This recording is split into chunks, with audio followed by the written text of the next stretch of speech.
जय हिंद साथियों, कैसे आप सभी। उम्मीद है कि आप सभी स्वस्थ एवं तंदुरुस्त होंगे और पूरी ईमानदारी से अपनी तैयारी कर रहे होंगे। स्वागत है आप सभी का आपके अपने परिवार लक्ष्य वर्दी में। साथियों, इस क्लास में हम लोग हिंदी का प्रैक्टिस सेट करते हैं।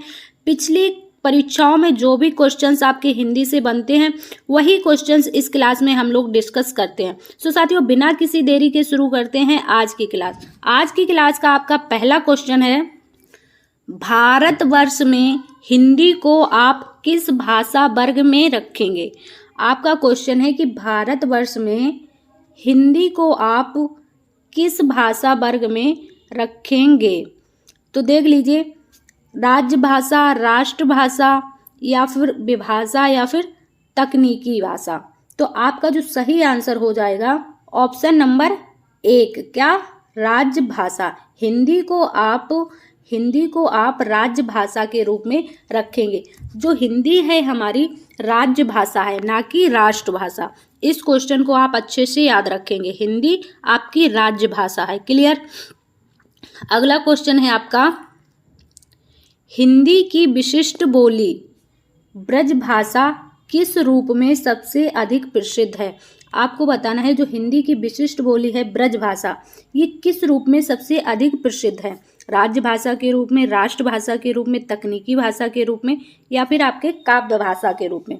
तो इसका जो सही आंसर हो जाएगा आपका ऑप्शन नंबर डी, क्या, काव्य भाषा के रूप में आपकी ब्रजभाषा अधिक प्रसिद्ध है। क्लियर। अगला जो क्वेश्चन है आपका, वाक्य रचना मूलतः होती है। आपको बताना है वाक्य रचना कैसे होती है, संज्ञा से होती है, क्रिया से होती है या फिर पदों से होती है या फिर इनमें से कोई नहीं। तो जो आपकी वाक्य की रचना होती है कैसे होती है, पदों से। कैसे, पदों से। पदों को ही शब्द कहा जाता है ना, शब्द और पद, शब्दों से होती है, पदों से होती है। क्लियर। अगला जो क्वेश्चन है आपका, पद क्रम का अर्थ है।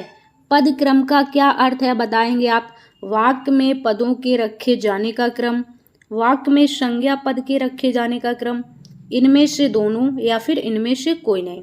तो इसका जो सही आंसर हो जाएगा, पद क्रम का अर्थ क्या होता है आपका, वाक्य में पदों के रखे जाने का क्रम। क्या हो जाएगा, वाक्य में पदों के रखे जाने का क्रम। क्लियर। नेक्स्ट क्वेश्चन है आपका, संबोधन चिन्ह का प्रयोग प्रायः होता है। संबोधन चिन्ह, अब देखिए संबोधन चिन्ह क्या होते हैं आपका, यही तो होता है संबोधन चिन्ह, है ना।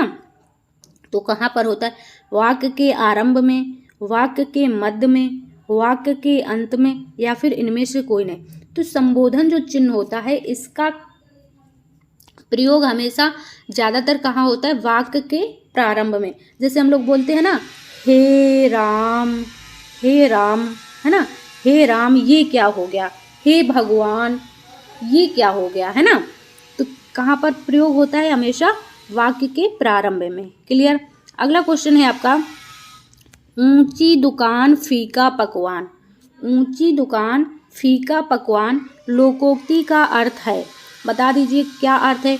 ऊंची दुकान में मिठाई रखना, छोटी दुकान में अच्छा माल रखना, कोरा बाहरी दिखावा करना या फिर ऊंची दुकान में कम सामान रखना।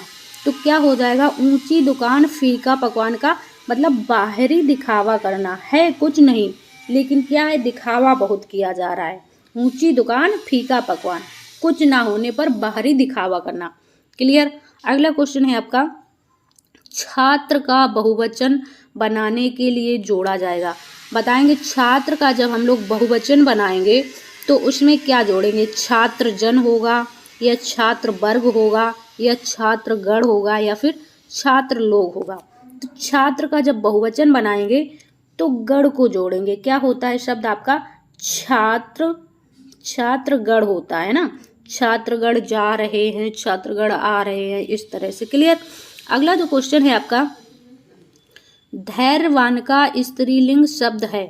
धैर्यवान का स्त्रीलिंग शब्द बताना है आपको क्या है। धैर्यवती हो जाएगा, धैर्य वाला हो जाएगा, धैर्यशाल हो जाएगा या फिर धीरता हो जाएगा। तो देखिए धैर्यवान जो होता है, धैर्यवान का स्त्रीलिंग शब्द बनेगा धैर्यवती। इसी तरह जैसे भागवान होता है आपका ना, भागवान, तो इसका स्त्रीलिंग क्या बनता है? भाग्यवती, है ना, भाग्यवती। इसी तरह धैर्यवान का धैर्यवती। क्लियर। नेक्स्ट क्वेश्चन है आपका, मान में कौन सा उपसर्ग, मान में कौन सा उपसर्ग जोड़ने पर उसका अर्थ घमंड हो जाएगा? अब मान में कौन सा उपसर्ग जोड़ देंगे तो जो नया शब्द बनेगा उसका अर्थ क्या हो जाएगा? घमंड हो जाएगा। तो देख लेंगे, अख, अप, स्व या फिर अभी। तो क्या जोड़ देंगे इसमें? मान में अगर हम लोग अभी जोड़ देंगे तो इसका अर्थ क्या हो जाएगा? घमंड हो जाएगा। जैसे कहते हैं ना लोग, ये इंसान बहुत अभिमानी है ना। अभिमान, अभिमान का अर्थ क्या होता है? अभिमान का अर्थ होता है घमंडी होना, है ना। अभिमानी होना मतलब इंसान घमंडी होना। क्लियर। अगला जो क्वेश्चन है आपका, कमल नयन में कौन सा समास है? आपको बताना है कमल नयन में कौन सा समास है। कर्मधारय समास है, तत्पुरुष समास है, बहुब्रीहि समास है या फिर द्वंद्व समास है। तो देख लीजिए, कमल नयन यानी कि कमल के समान नयन, कमल जैसे नयन यानी कि कमल जैसी आंखें। तो इसका क्या हो जाएगा? कर्मधारय समास। के समान शब्द आ गया तो आपका कर्मधारय समास हो जाएगा। क्लियर। अगला क्वेश्चन है आपका, निम्नलिखित में से तत्पुरुष समास का उदाहरण है। क्या है? रात दिन, रात दिन तो आपका ये द्वंद्व समास हो जाएगा, है ना, रात और दिन। इसके बाद प्रतिदिन, प्रतिदिन क्या हो जाएगा? प्रतिदिन आपका अव्ययी भाव में आ जाएगा, अव्ययी भाव में आ जाएगा। राजपुत्र, राजपुत्र आपका हो जाएगा सही आंसर। तत्पुरुष समास क्या हो जाएगा? Option number D. इसके बाद पीताम्बर, पीले हैं जिनके वस्त्र, अर्थात भगवान विष्णु, भगवान कृष्ण, है ना। तो इसमें क्या हो जाएगा आपका? बहुब्रीहि समास हो जाएगा, बहुब्रीहि हो जाएगा आपका पीताम्बर में, है बहुब्रीहि। क्लियर। इसके बाद अगला क्वेश्चन है आपका, निम्न में निपात अव्यय है। आपको बताना है अव्यय यानी निपात अव्यय कौन सा है। अब देखिए, निपात क्या होते हैं? जो शब्द वाक्य में आकर के वाक्य को और ज्यादा मतलब गहराई से बोलते हैं। जैसे आप बोलेंगे, मैं भी खाना खाऊंगा। क्या मैं भी खाना खाऊंगा, है ना, खाऊंगा। तो अगर आप ये कहते मैं खाना खाऊंगा तब भी सही था, है ना। और मैं भी यानी कि वाक्य को जोर दे के बोलना, बलपूर्वक बोलना, है ना। तो ये जो भी शब्द है यही यहाँ पर निपात हो जाएगा। ऐसे शब्द जैसे मैं ही जाऊंगा, मैं भी खाऊंगा, इस तरह से, है ना। तो यहाँ पर क्या हो जाएगा आपका? भी हो जाएगा। क्लियर।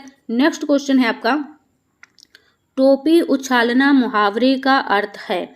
आपको बताना है टोपी उछालना मुहावरे का अर्थ क्या हो जाएगा?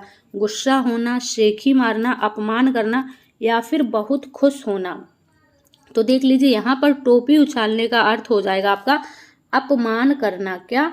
अपमान करना, यानी कि टोपी उछालना यानी कि अपमान करना, है ना। अगर यहीं पर आपसे ये पूछ लिया जाता हवा में टोपी उछालना, क्या हवा में टोपी उछालना, तो उसका अर्थ क्या हो जाता? प्रसन्नता जाहिर करना, है ना, प्रसन्नता जाहिर करना। अगर हवा में टोपी उछालना आ जाए तो उसका अर्थ हो जाता है आपके प्रसन्नता जाहिर करना। क्लियर। सो साथियों, ये था आज का हमारा हिंदी का प्रैक्टिस सेट। इसमें आपने कितने क्वेश्चन सही कर पाए हैं आप लोग कमेंट्स बॉक्स में ज़रूर बताइएगा, और आपके कितने क्वेश्चन गलत हुए हैं ये भी आप ज़रूर बताइएगा। साथियों, अगर आप चैनल पर नए हैं तो चैनल को सब्सक्राइब कर लीजिए ताकि आगे आने वाली क्लासों के नोटिफिकेशन आपको समय पर मिलते रहें। सो साथियों, यदि आपको ये क्लास पसंद आती है तो क्लास को ज़्यादा से ज़्यादा लाइक कीजिए, शेयर कीजिए और कमेंट्स कीजिए। साथियों, मिलते हैं आप सभी से अगली क्लास में। जब तक के लिए स्वस्थ रहिए, मस्त रहिए और अपनी तैयारी करते रहिए। जय हिंद साथियों।